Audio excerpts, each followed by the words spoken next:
What is up everyone? Welcome back to our channel. In this tutorial, you will learn how to create a blurred background image using CSS.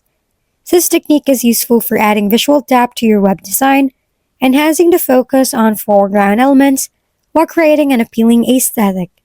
Whether you're designing a landing page or a personal blog, a blurred background can make your content more engaging. As you can see in the video, it's already edited. So first, do this code. Make sure that you are in the index HTML tab, and this is the result for the text you created. Next, let's go to style.css for the background.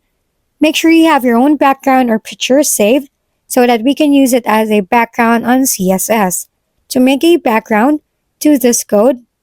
As you can see, this is the result with the picture for background.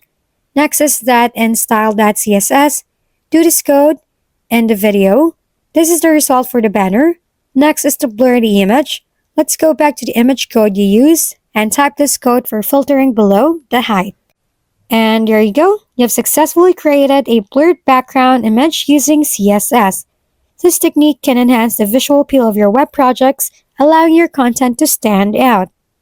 If we've been helpful, kindly give us a thumbs up.